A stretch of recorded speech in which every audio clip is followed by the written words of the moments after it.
말씀의 제목은 사랑할 수 있는 힘은 믿음에서 나온다. 한번 따라해 보시기 바랍니다.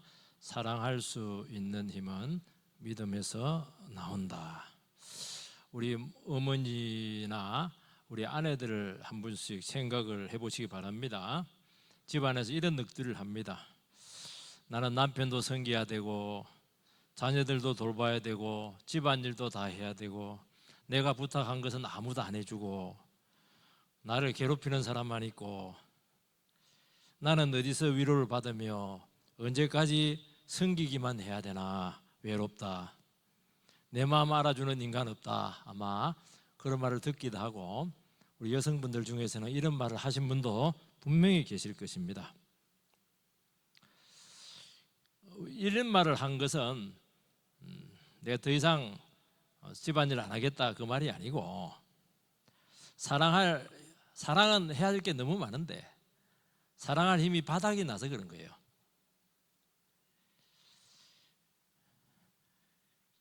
그리고 나서는 또 사랑 안 하느냐, 어디서 또 힘을 얻었는지 또 뭐 상관 안 하고 안 따지고 또 그냥 말없이 또 사랑을 하고 이렇게 하니까 가정이 행복한 겁니다. 그 사랑이 어디서 왔느냐는 거예요. 이게. 여러분, 사랑을 하는 데 있어서 가장 어려운 문제가 뭐냐 하면은 내가 어떻게 사랑할까? 이건 두 번째입니다.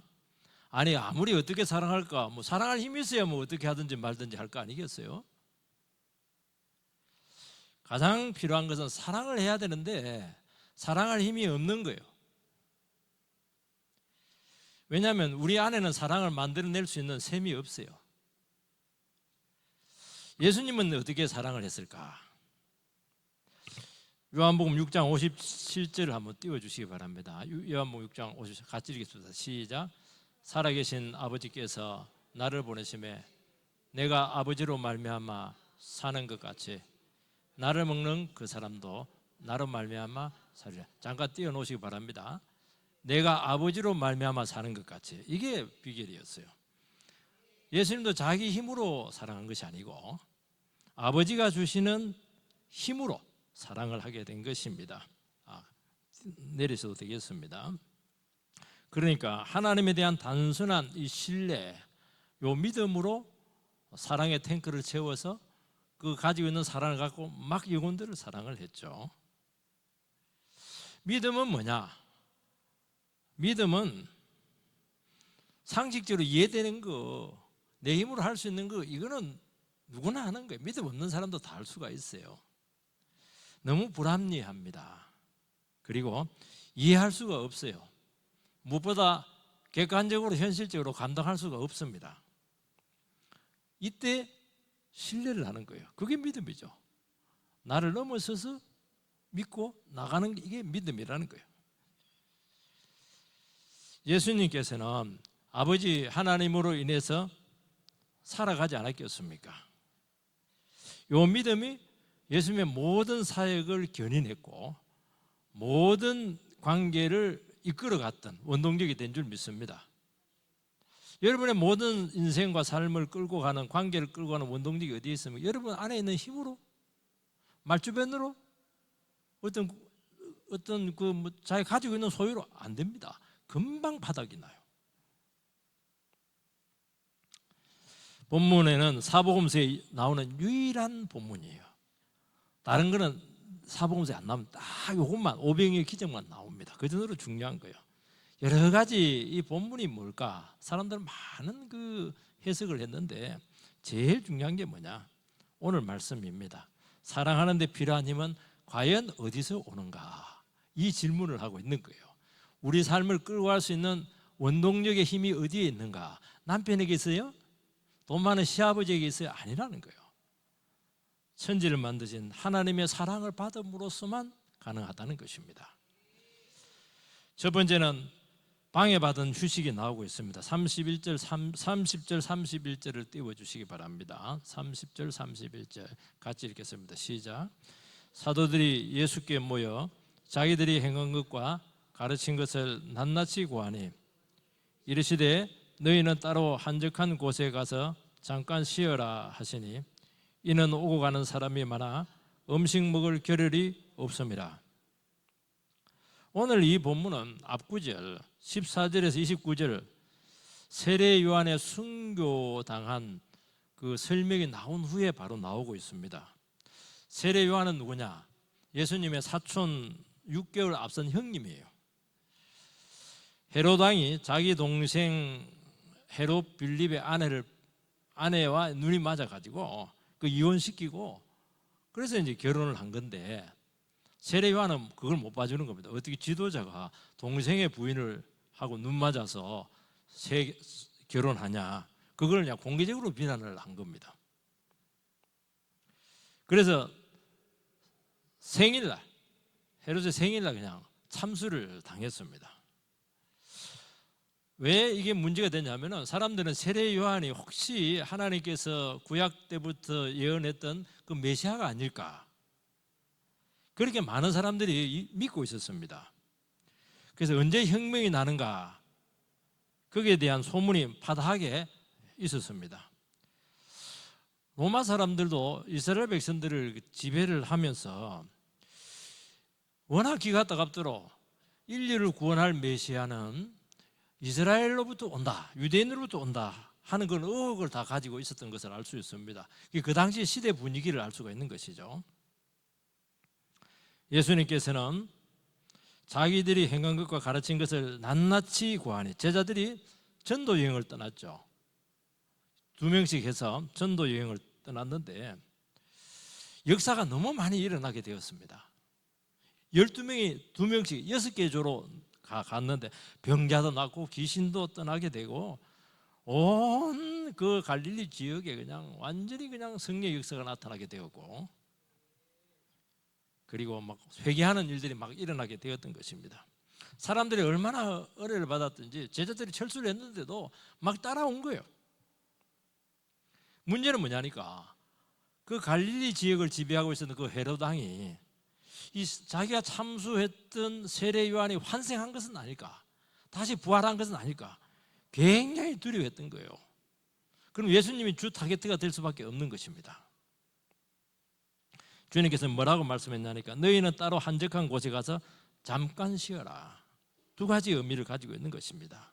첫 번째는 정치적인 위험 때문에 안전한 반대쪽, 갈릴리 반대쪽 그 지역을 피하게 했던 것을 알 수가 있어요. 그 2번째 이유는 뭐냐? 제자들이 전도 여행을 갔다 오니까 너무 지쳐 있었죠. 그래서 제자들에게 쉼을 주기를 원했던 것입니다. 그런데 은혜 받은 사람들이 너무 많이 몰려온 거예요. 아니 음식을 먹을 겨를도 없다는 거예요. 음식 먹으러 하는데 쳐다보고 있으니까 어떻게 밥을 먹을 수가 있겠어요? 집에 가줘야 되는데 안 가주는 겁니다. 이게 예수님께서는 제자들에게 육체적인 휴식만 필요한 것도 아니고 영적인 휴식도 취하게 되기를 원했던 것입니다. 여러분 인간은 조물주가 아니기 때문에 쉬어야 돼요. 주일날 쉬세요. 주일 성수를 율법적으로 지키는 것은 아니지만 하나님께 창조 질서로 하나님이 쉴 필요가 뭐가 있습니까? 첫째 날부터 6째 날까지 창조를 하시고 7째 날 안식을 했습니다. 그 안식한 것은 하나님이 피곤해서 안식한 게 아니고 너희들은 6일 일했으면 7일 전에 쉬어야 된다는 거예요. 쉬면서 뭐합니까? 하나님 예배하라는 거예요. 예배.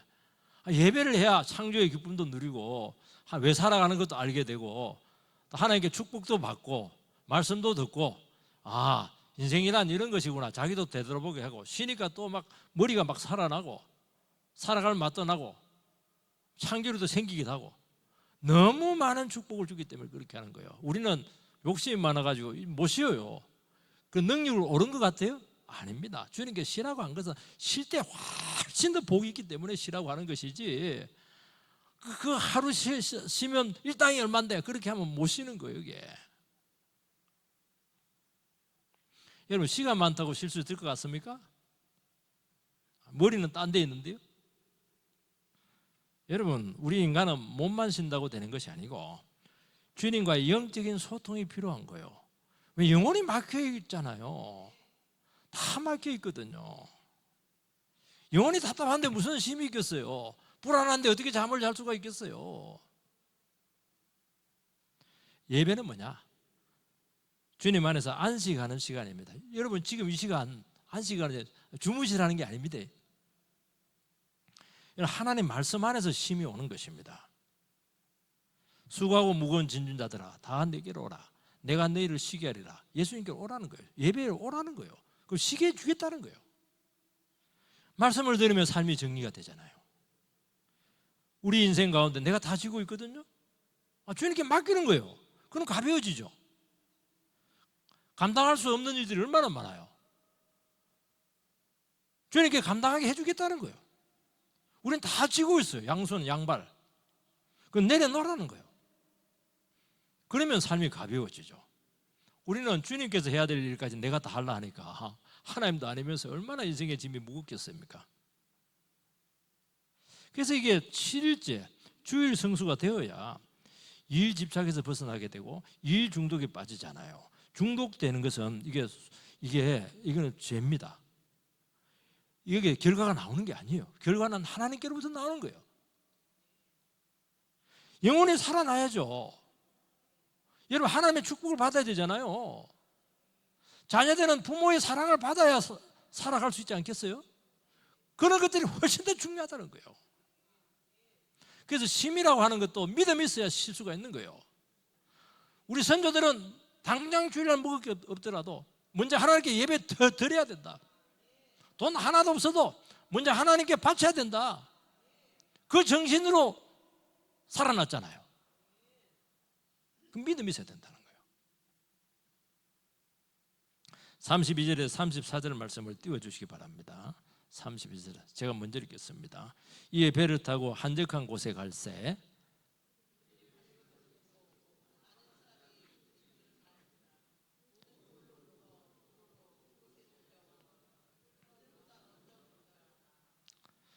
같이 읽겠습니다. 시작. 예수께서 나오사 큰 무리를 보시고 그 목자 없는 양 같음으로 인하여 불쌍히 여기사 이에 여러 가지로 가르치시더라. 예수님께서는 제자들을 갈릴리 호수 건너편으로 배 타고 건너가게 했습니다. 그런데 문제는 뭐냐니까 거기에 달려온 무리들이 도보로 뛰어가지고 제자들은 배 타고 가는데 그들은 이제 갈릴리 호수를 가로질러서 먼저 가서 기다리고 있는 거예요.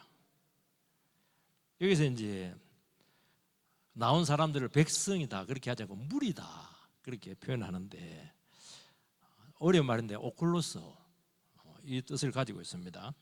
백성은 원래 정식 백성은 라오스예요. 라오스. 저 동남아에는 라오스가 아니고 헬라어로 라오스입니다. 그러니까 오클로스는 백성 축에도 들어가지 못하는 인간들입니다. 우리식으로 말하면 사람 축에 끼지 못하는 사람들이에요. 아웃사이더. 부정한 사람들이기 때문에 성전 예배에 공식적으로 들어갈 수가 없어요. 여러분 예배를 드려야 되는데 우리 교회에서 예배 오지 마 이러면 얼마나 서럽겠습니까? 나는 하나님 축복에서 제외된 사람이라고 스스로 생각하지 않겠어요? 약자들, 어린이들, 여자들, 죄인들 밀려가지고 더 이상 갈 데도 없는 막장 인생들 그런 사람들 전부 다 오클로스예요. 무리들입니다. 이들은 갈 데가 없어요. 근데 뭐 은혜를 받으니까 갈 데가 하나가 생겼어요. 그러니까 막 가난하고 아무것도 없는데 막 무조건 대책 없이 그냥 막 몰려오는 바람에 제자들이 실수가 없게 되었습니다. 아니 밥 먹는데 밥도 못 먹게 하면 얼마나 귀찮겠어요. 귀찮은 존재가 되었습니다. 예수님께서는 그 무리들을 보시고 불쌍히 여기셨다 그렇게 말씀하시고 그들을 말씀으로 가르쳤습니다. 이 불쌍히 여기다고 하는 것은 동정이 아닙니다. 저 깊은 곳 창자에서 끌어오는 고통으로 무리들의 아픔을 느끼셨다는 것입니다. 가벼운 동정심이 아니라는 거예요. 우리는 이 불쌍하고 절박한 사람들 대책 없이 막 몰려오고 이런 사람들 빚쟁이들 오고 이렇게 하면 어떻게 되겠어요? 외면하고 싶죠. 외면하고 싶죠. 쉬고 싶은데 주님께서는 외면하지 아니하시고 그들의 고통 속으로 들어가 주셨어요. 이게 뭐냐니까 불쌍히 여기셨다는 거예요. 우리는 안 들어가거든요. 기대해 보세요. 그냥 시간 지나면 될 거예요. 그럼 말로 때우는데 주님께 그렇게 하지 않고 그들의 인격 안으로 삶 가운데로 그 고통의 현장 속으로 들어가셨다는 거예요. 같이 아픈 거예요. 저 영혼이 아프면 내가 아픈 거예요. 저 영혼이 울면 내가 울고 싶은 거예요. 거기서 기도가 나오는 거예요. 거기서 역사가 일어나는 것입니다. 우리는 너는 너고 내는 내잖아요. 여러분, 긍휼이라고 하는 것은 단순히 불쌍히 여기는 감정을 넘어서는 강력한 구원행위가 될 줄 믿습니다. 이 영혼을 향한 불붙는 마음이에요. 아우 귀찮다. 아니요, 조금만 그들의 사정을 알게 되면 생각이 확 달라져. 야, 얼마나 갈 데가 없었으면 여기까지 찾아왔을까. 내가 피곤한 게 뭐가 있어요. 밥 못 먹으면 너도 어때요? 영혼 살려놓고 봐야죠.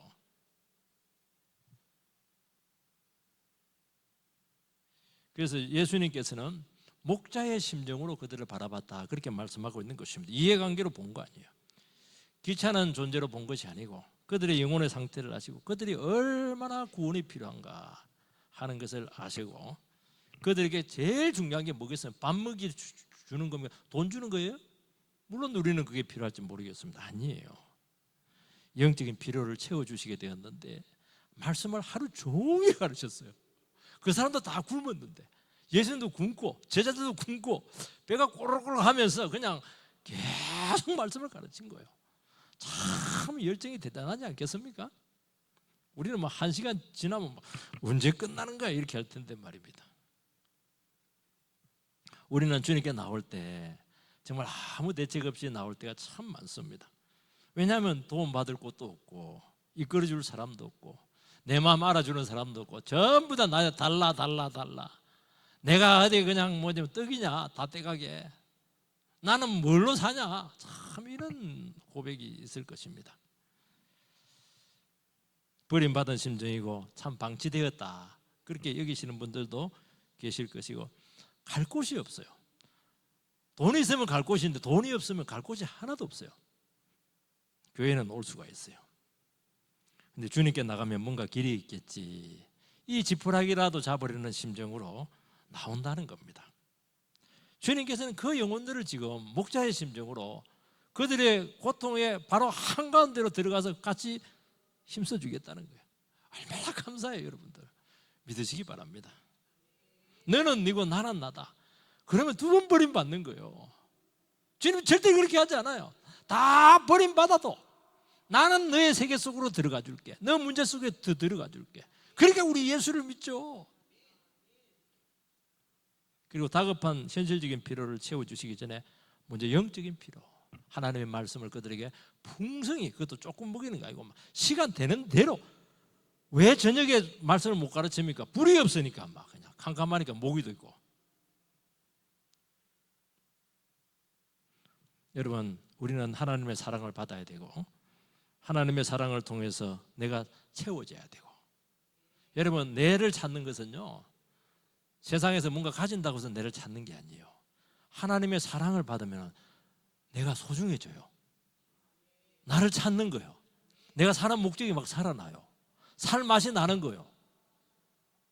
그러면서 내 인생에서 책임지는 삶을 살아갈 수가 있게 되는 것입니다. 그래서 비참한 현실에서 일어날 수 있는, 참 자기 인생을 살아갈 수 있는 동력을 거기서 얻는다는 것입니다. 주님께서는 시시한 뭐 빵 한 번 먹여주고 밥 한 그릇 사주고 끝내지 않아요. 인생 전체를 내가 책임져주고 회복시켜 줄게. 이제 도망다니지 않아도 돼. 나랑 같이 한번 살아보자. 그게 기독교죠. 그거 아니고 왜 우리가 이 귀한 시간 와서 예배 드리고 있겠습니까? 두 번째는 너무나 보잘것없는 자원이 드러나게 된 것입니다. 35절에서 38절 말씀을 띄워주시기 바랍니다. 제가 먼저 읽겠습니다. 때가 저물어 가매 제자들이 예수께 나와 여짜오되 이곳은 빈들이요 날도 저물어 가니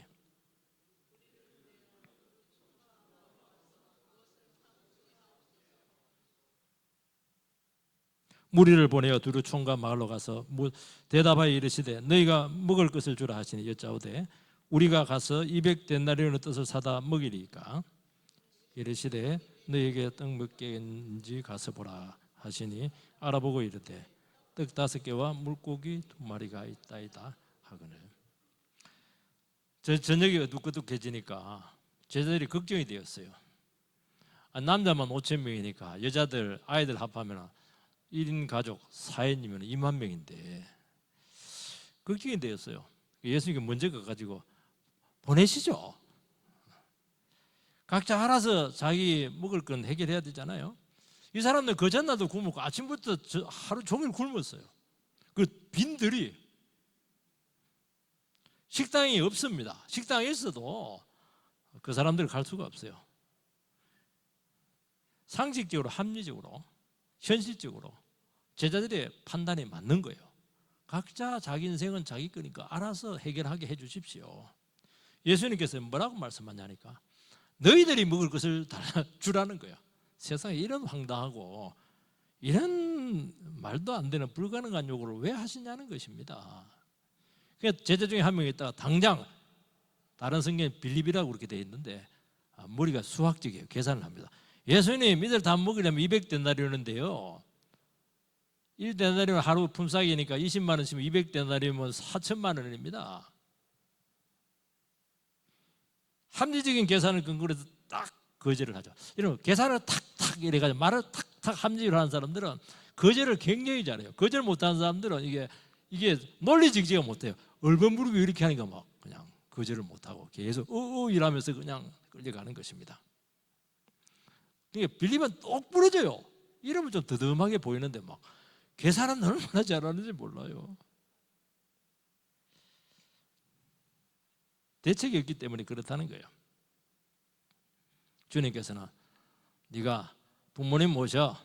어떻게 모셔요? 생활비도 없는데 방도 좁은데 나도 늙었는데 나도 병들었는데. 주님께서 그런 요구를 하실 때는 뭔가 있는 겁니다. 우리는 우리 삶 가운데서 부담을 느낄 때가 참 많아요. 사랑을 베풀어야 되는데 해야 되는데도 불구하고 참 어려움을 느낄 때가 있습니다. 그때 얘기하면 주님 이러기 때문에 나는 안 돼. 뭐 그렇게 사투리를 제가 썼는데요. 주님께서 그런 기도하면 뭐라고 대답하겠습니까? 알았다.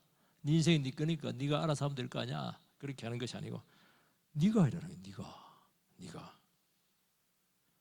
여러분 주님께서는 이 문제로 우리를 부르시는 줄 믿습니다. 우리 예수 믿는 사람들은 그런 부담감이 있는 것입니다. 제자들은 합리적이고 현실적인 이유를 대면서 이 부담을 떨쳐내리고 했던 거예요. 왜냐하면 내 인생도 힘든데 그 부담까지 왜 내가 떠안아요?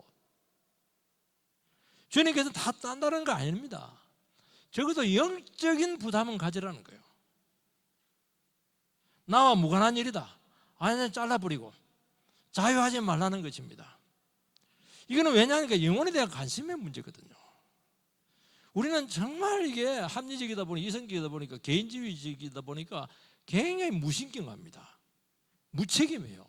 그거는 예수 믿는 사람은 아니라는 거예요. 적어도 기도는 해봐야 되잖아요.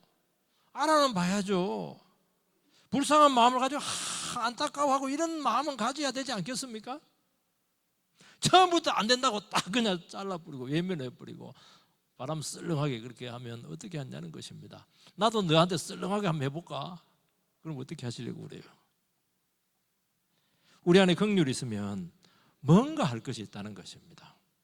책임지라는 거예요. 책임도 못 진 거 다 알고 있어요. 그래도 뭔가 하는 게 기도라도 할 수 있잖아요. 물어볼 수는 있잖아요. 주님께서는 그들에게 너희들이 한번 찾아보라고 했습니다. 그렇게 하니까 물고기 2마리와 보리떡 5개 어린아이가 그걸 내놨습니다. 어른들은 왜 안 내놨냐? 어른들은 머리를 썼거든. 안 된다. 내 혼자 가서 저 바위 뒤에 가서 꼬불 쳐서 먹어야지. 그게 안 내놓은 거예요. 애들은 순진하니까 내놨던 것 같아요. 예수님 이걸로 5,000명이라뇨. 말도 안 되죠. 주님은 기적으로 먹일 수 있는데 굳이 우리로 하여금 믿음의 행위를 하게 합니다. 사랑의 행위를 반드시 하게 합니다. 찾아보면 나왔잖아요. 7개. 할 수 있는 범위 안에서 하면은 나머지는 주님께서 100% 책임을 지실 줄 믿습니다. 7개 가지고 누구 입에 풀칠해요? 어린아이 도시락에 돼. 그 한 명 외에는 안 되는 건데. 주님은 없는 건 요구하지 않습니다. 있는 거 드리라는 것입니다. 작은 관심 줄 수 있잖아요. 작은 배려할 수 있잖아요. 말이라도 따뜻하게 할 수 있잖아요. 너무 말을 쌀쌀맞게 하고 그렇게 해요. 돈도 안 되는데. 작은 헌금 할 수 있잖아요. 작은 시간 낼 수 있잖아요. 내 작은님 그 애기 나가지고 뭐 하려고 그래. 천국 가면 맨날 그냥 쉬고 있을 텐데. 병도 안 되는데 이 몸 좀 써야지요. 너무 신주도 안 지지 못하듯이 그렇게 할 필요가 없다는 거예요. 여러분, 큰 순종을 요구하지 않습니다. 작은 순종을 요구한다는 거예요. 여러분, 기독교에서 기적의 지제가 항상 미미하다는 거예요. 겨자씨 하나만한 믿음이 있으면 이 산이 옮겨 바다에 던지려 하면 그대로 될 줄 믿으라는 거예요. 겨자씨. 주님께서는 배고픈 수천 명을 먹는 문제로 제자들을 딱 직면을 했습니다. 너희들의 마음을 보겠다는 거예요. 그래서 인간의 한계를 뛰어넘는 생각을 하게 한 것입니다. 우리는 딱 자기 가족, 내 직장, 그 범위를 넘어서지 않거든요. 뛰어넘으라는 거예요. 내 상식, 내 경험, 내 수준에서 이번에 한번 뛰어넘으라는 거예요. 여러분, 우리가 적당히 믿으려고 하면 쉬워요. 교회에 적당히 나오고 적당히 헌금하고 부담되지 않는 한도 내에서 도와주고 봉사하고 갈등 없이 잘 살고, 뭐 그걸 나쁘다고 보지 않아요.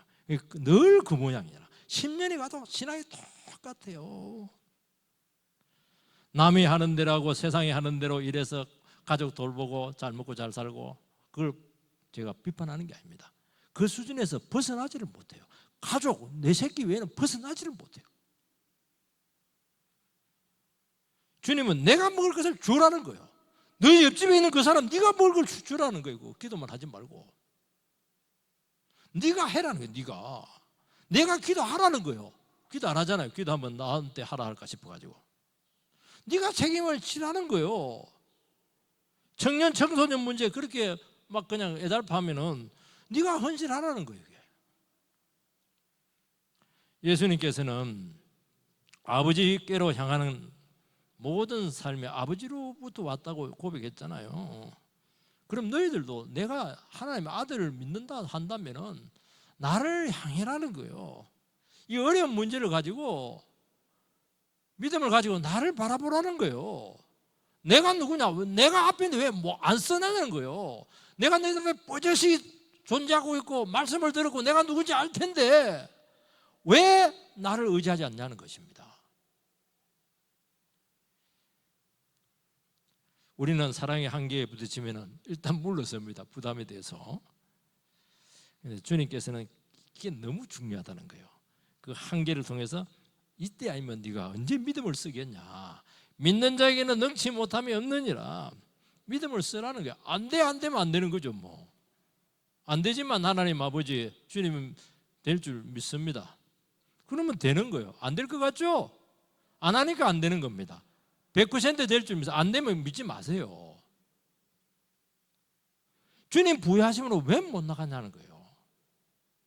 아니 손해볼 값에 하면 왜 못 해봐요? 돈 드는 것도 아닌데요. 이게 믿음이라는 거예요. 여러분, 우리의 한계는 주님의 새로운 시작이 될 줄 믿습니다. 내가 끝났다고 끝나는 게 아니에요. 주님이 끝나야 끝나는 거예요. 우리가 도저히 안 되면 흑흑거리면 주님은 그때부터 내가 보여줄까?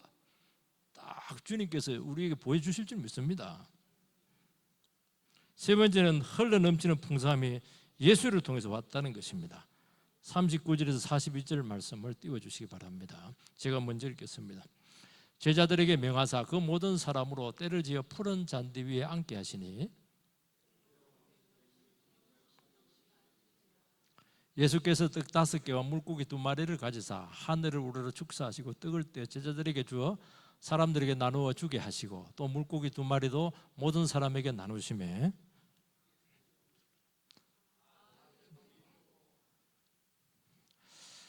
예수님께서는 그 무리들을 50명씩 100명씩 그렇게 앉게 했습니다. 여러분 그 무리들인데 오합지졸인데 앉아라 하면 앉습니까?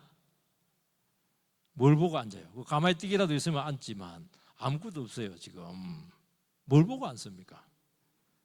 먹을 거 안 보입니다. 근데 순종합니다. 왜냐하면 은혜 받으면 순종합니다. 은혜 받으면 질서가 생겨요. 여러분, 무질서한 데서는 기적이 없습니다. 집안 늘 싸우는데 거기서 무슨 좋은 일이 생기겠어요? 교회에서 늘 분쟁하는데 무슨 좋은 일이 생기겠습니까? 주님께서는 잠잠히 기다리는 영혼들에게 축복을 주실 줄 믿습니다. 사람들이 은혜를 받으면 놀라운 일이 생깁니다. 믿음이 생겨서 우리가 왜 불안하고 분주하냐면은 믿음이 없어서. 왜냐하면 뺏길까 싶어가지고 없으니까 불안해서 그러거든요. 주님을 딱 의지하면 주님 내 거 챙겨준다 하는데 뭐가 불안할 게 뭐가 있어? 앉아라 맞는 것이죠 뭐. 끄트머리 앉으면 끊어질까 싶어서 겁나서 그렇게 하는데요. 끄트머리 앉으면 더 좋아요. 나머지 다 줄 수가 있어요. 끄트머리가 더 좋은 거예요. 뒤에 받는 게 더 좋은 거예요. 세상은 반대입니다. 왜냐하면 믿거든. 막내들은요 항상 믿는 게 있어요. 우리 엄마는 제일 좋은 것은 막내에게 숨겨서 준다. 형님들을 대충 주고. 제가 막내 아닙니까? 그 엄마의 마음을 내가 몰라요.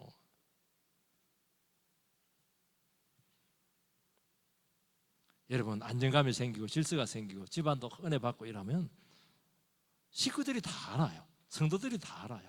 뭔가 주님께서 일하실 것 같아. 저 사람 병 나을 것 같아. 저 사람 일어날 것 같아. 어제 권사님도 보니까 예수 믿으면 조금씩 주님께서 나아지게 한다는데 그거라요. 그거 결혼식 갔다 오면서 그 얘기했어요. 주님께서는 하늘을 우러러 축복기도 했습니다. 왜 축복기도하면 아버지 먹여주세요 그런 기도 안 합니다. 축복기도는 이미 응답이 왔을 때 하는 겁니다. 이미 기적이 왔어요.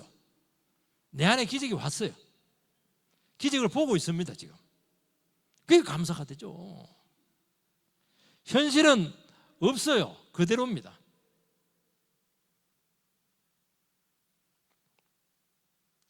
이미 응답이 온 것입니다. 여러분, 우리 인생의 문제가 얼마나 힘들어요. 사업의 문제가 얼마나 힘들어요. 우리 집사님 보니까 막 사업한다고 엄청 고생을 하던데 수돗물이 안 나와가지고. 그래도 인생 문제가 풀어짐을 믿음으로 믿는 거예요. 그래서 견뎌내잖아요. 이건 모르면 아무것도 못하는 거예요. 여러분, 기도하는 거 보면 이미 응답을 받은 거 알 수 있습니다. 딱 기도 시작했다는 게 응답된 거예요. 이게 마가복음 11장 25절 무엇이든지 기도하고 구한 것은 받은 줄로 믿어라. 그래야만 너에게 그대로 되리라.